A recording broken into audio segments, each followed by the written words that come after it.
On a cold February morning at a small marina north of downtown Seattle, a harbor inspector named Diane Walsh was doing her routine check on a row of forgotten boats.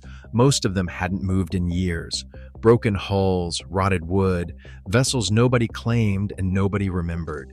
But when Diane climbed aboard a 32-foot fishing boat called the Maryanne, something stopped her cold.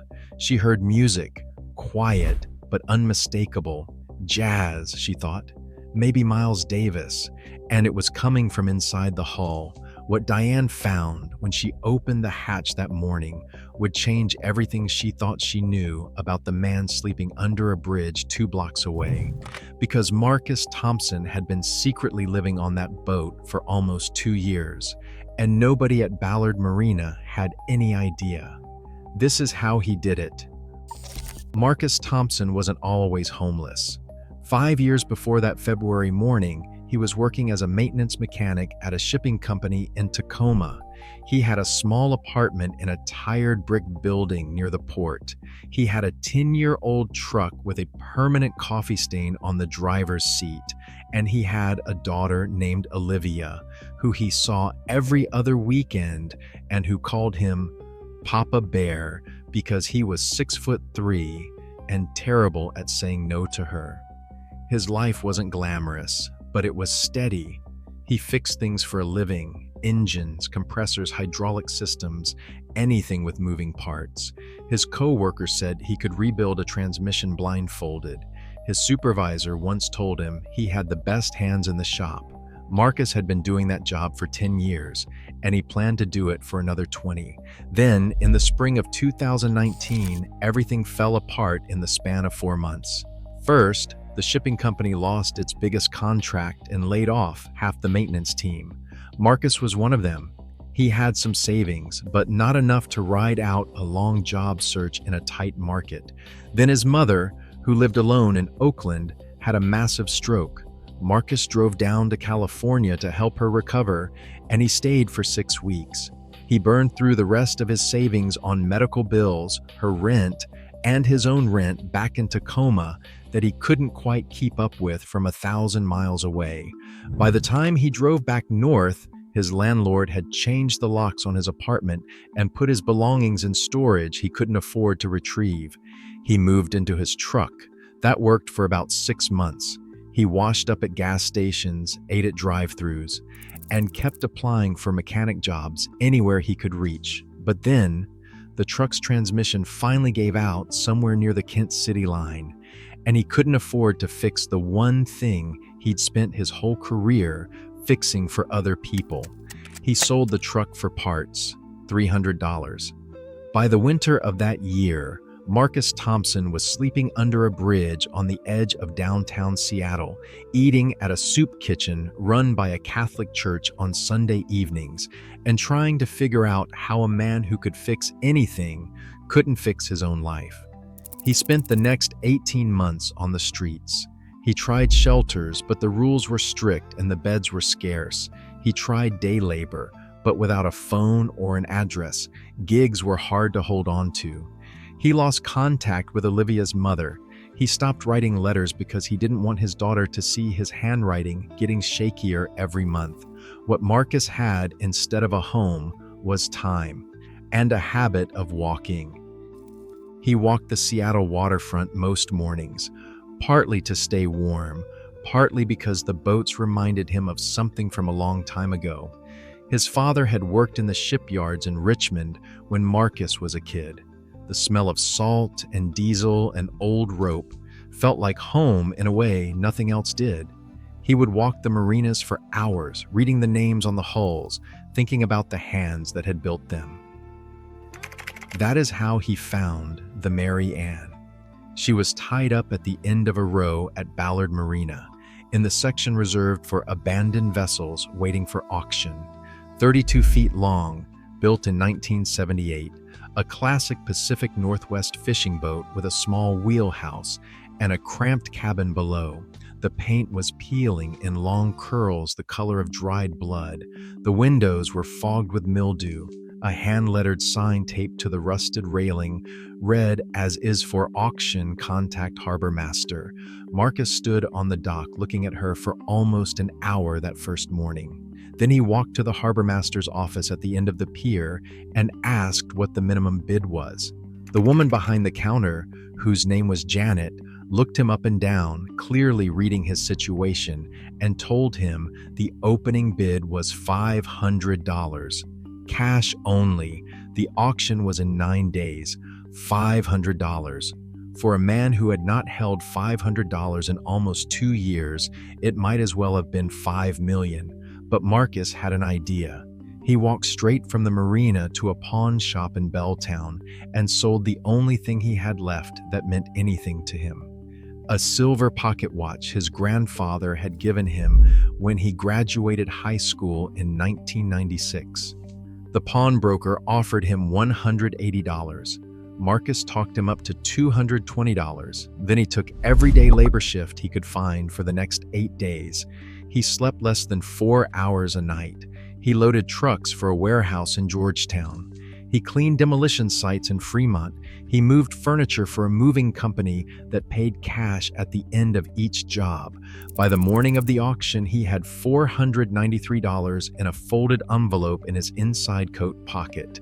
He walked into Janet's office and asked quietly if she would accept $493. Janet looked at him for a long moment. Then she looked at the paperwork on her desk. Nobody else had shown up to bid. Not a single person. She called it a damaged goods sale, wrote him a receipt for $493, and slid him a thin folder of paperwork across the counter. The Maryanne was his. Before he walked out, she told him the boat probably wouldn't survive another winter in the water. Marcus thanked her and left. That first night on the Maryanne, he slept in the wheelhouse with his coat on and a tarp tied over a shattered window. The hull was leaking in 3 places. The cabin below smelled like dead fish and mildew and something else he didn't want to name. There was no power, no running water, and a family of rats had been living in the galley for what looked like years. But the hatch locked from the inside. For the first time in almost 2 years, Marcus Thompson had a door he could close behind him. He cried for about 20 minutes, quietly, in the dark. Then he fell asleep with his hand on the wheel. The first week, he did not even try to repair anything. He cleaned and surveyed. He needed to understand what he was working with before he spent a single dollar he did not have. The engine was gone, stripped for parts by a previous owner years earlier. The electrical system was corroded beyond saving. The fresh water tank had cracked in a freeze. The galley stove was rusted solid, but the hull itself, once he scraped away the surface rot with a borrowed putty knife, was mostly sound. The frame was solid oak. The deck was walkable. The wheelhouse windows could be replaced with plexiglass. The cabin, if he was careful, could be saved. Marcus made a list on the back of a paper bag. It ended up being 4 pages long, and he had nothing to build with except what he could find, trade for, or salvage. The construction dumpsters behind a high-end remodeling company in Fremont became Marcus's home improvement store. He learned their schedule down to the hour. On Tuesday mornings, they tossed out tile offcuts. On Thursday afternoons, they put out lumber scraps and insulation. On a lucky day, he would find half a sheet of marine-grade plywood that some contractor had overordered and could not return. He would carry it 2.5 miles back to the marina on his shoulder, dodging cops and curious looks the whole way. Within 3 months, he had patched the hull from the inside, using a technique he remembered from his maintenance days. Fiberglass matting layered over epoxy, pressed into place while it cured, and sanded smooth once it set. The leaks stopped completely. Then he rebuilt the cabin floor using reclaimed oak flooring he had pulled from a kitchen renovation dumpster in Ballard. The wood was 200 years old, gorgeous, and someone had thrown it away. He slept better each week, not because the boat was comfortable yet, but because every night there was less to worry about. If you are finding this story as incredible as I am, hit subscribe. I cover hidden transformation stories like this every week. Now, let me show you the part of the build that actually saved his life. By October of his first year on the Maryanne, Marcus faced the real problem. Seattle winters are not deadly cold, but they are relentlessly wet. Temperatures in the 30s and 40s, constant rain, and a damp that gets into your bones and refuses to leave. Without heat, a boat in Puget Sound in January is a death trap. Marcus needed a heat source. He could not run electricity. The marina did not offer shore power to abandoned vessels. He could not legally use propane without a marine-certified system he could not afford. And he definitely could not just light a fire on a wooden boat without burning everything down. What he did instead became the most ingenious part of the whole project. He tracked down a small cast-iron wood stove at an estate sale on Vashon Island, the kind used in old cabin sailboats from the 1970s. It was the size of a bread box. It cost him $40. He carried it back on the ferry, wrapped in an old blanket, getting strange looks from every passenger in the cabin. Then he built a shield system that would have impressed a marine engineer. Salvaged stainless steel from a restaurant demolition in Interbay formed the immediate backing. A layer of ceramic tile pulled from his favorite Fremont dumpster sat behind it. A second layer of cement board followed. A chimney pipe vented straight up through the wheelhouse roof, sealed with high-temperature silicone and a custom flashing he fabricated from sheet metal. He lined the surrounding cabin walls with insulation pulled from discarded refrigerator panels at an appliance recycling yard. He layered 3 coats of marine varnish over every wood surface within 3 feet of the stove. When he finally lit the first fire in November, he sat on the cabin floor with his hand pressed against the wall 6 inches from the stove. The wall stayed cool, the cabin filled with warmth. He sat there for 6 hours, just feeling heat for the first time in almost 3 years, and he did not move until the fire burned down to coals. The heating was just the beginning. For water, he rigged a rainwater collection system using repurposed rain gutters bolted to the wheelhouse roof, feeding into 2 50-gallon food-grade barrels he had rescued from behind a brewery in Georgetown. The water ran through a 3-stage filter he built himself from sand, activated charcoal, and ceramic filter elements he bought used from a camping store. It was good enough for washing, cooking, and bathing, though he still walked to a public drinking fountain with a plastic jug once a day. For water, he actually drank. For power, he eventually saved up enough to buy a single 100-watt solar panel from a marine salvage yard in Tacoma. He mounted it on the wheelhouse roof and wired it to a deep cycle battery he had pulled from a junked RV. It was not much. Enough to run a small LED light at night, charge a prepaid cell phone, and power an old transistor radio he had found in a free box on the sidewalk. But it was electricity, and it was his. The cabin itself slowly became an apartment, a small bed built into the bow with storage drawers underneath, a galley with a countertop made from a single slab of reclaimed butcher block, a folding table that doubled as a workspace, and a dining surface, shelves lined with books he had rescued from library donation bins, a small wool rug on the floor that he had pulled from a move-out pile in Ballard. He painted the cabin walls a pale blue, the color of a winter sky at dawn, using half-empty paint cans he had traded 3 days of yard work for. But Marcus knew the marina had rules, and living aboard an auction derelict wasn't one of them. If anyone figured out he was sleeping on the Maryanne, he'd be evicted on the spot. So he designed the boat to look, from the outside, exactly like it was still abandoned. He kept the peeling paint on the exterior, even touching it up in places where it had chipped off completely. He left the AS's sign up on the railing. He stacked old fishing nets and broken crab traps on the deck to make it look untouched. The wheelhouse windows, the ones he'd carefully replaced, he covered with a layer of fake grime and mildew he deliberately painted on using a thin acrylic wash. From 20 feet away, the Maryanne looked exactly like every other forgotten hull in that corner of the marina. The only way in was a small hatch at the stern, hidden under a pile of rotting rope he could slide aside in about 10 seconds. Marcus would wait until after dark, check that nobody was watching, slip under the rope, open the hatch, and disappear inside. In the morning, he'd reverse the process before sunrise. For 18 months, not a single person at Ballard Marina knew he was there. Not the other liveaboards, not the security guard, not the dock hands, nobody. The entrance remained hidden. Inside, though, Marcus was building more than just a shelter. He was building a life. He started reading again, history, mostly, biographies of engineers and inventors and self-taught builders.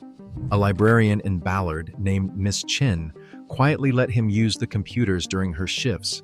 No questions asked, no forms required.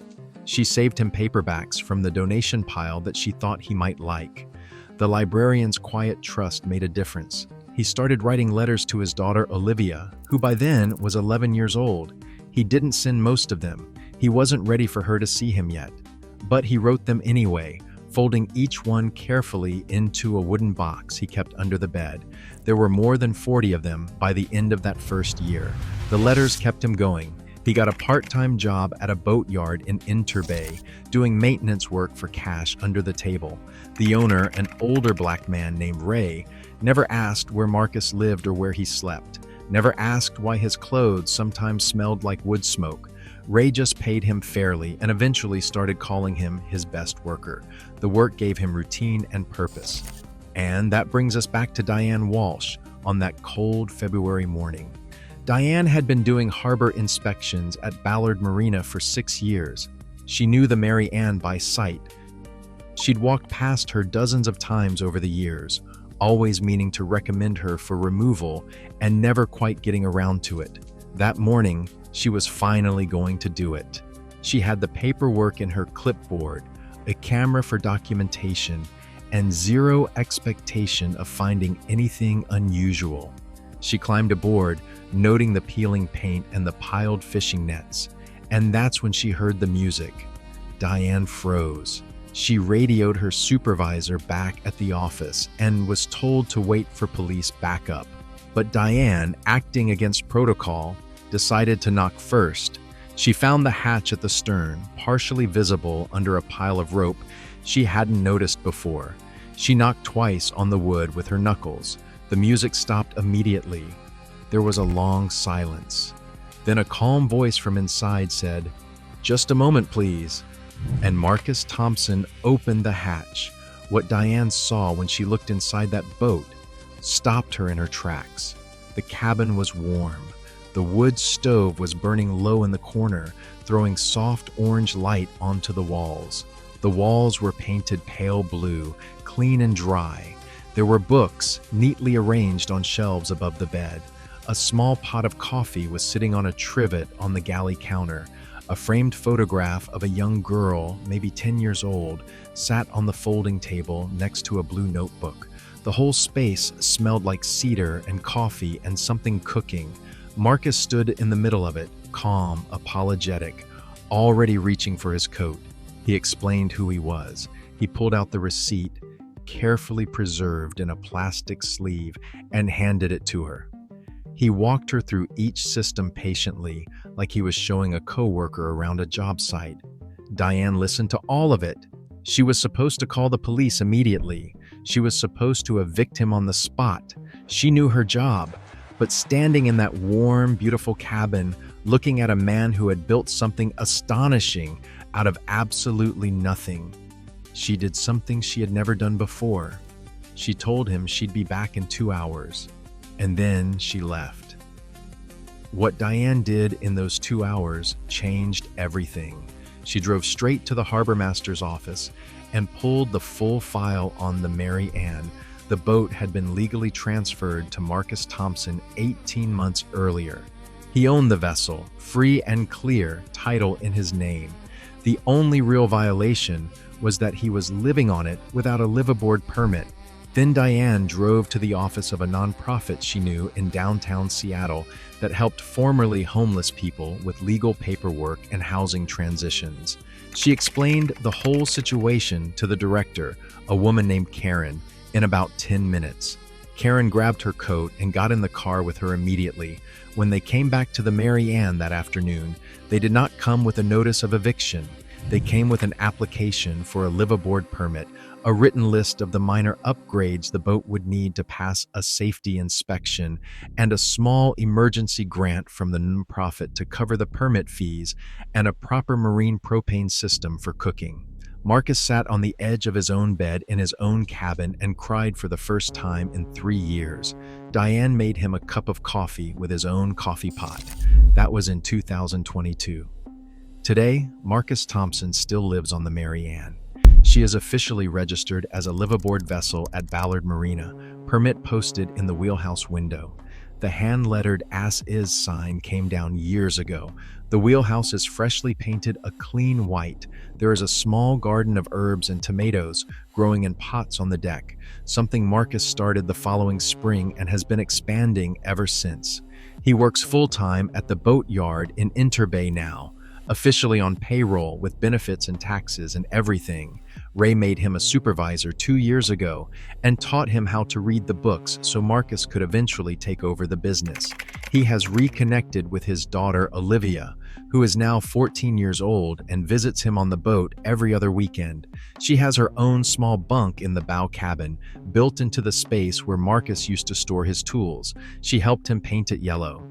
She calls the Maryanne her second bedroom. Marcus eventually gave her the wooden box of unsent letters. She read every single one.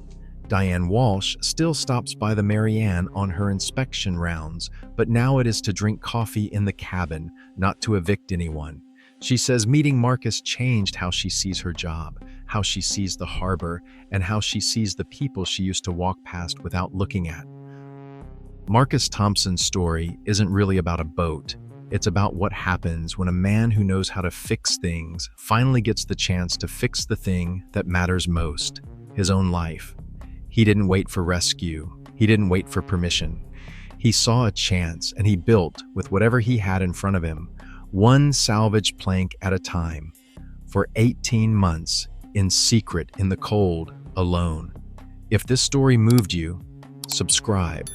I tell stories like this every week about people who rebuilt their lives from almost nothing in places nobody was looking.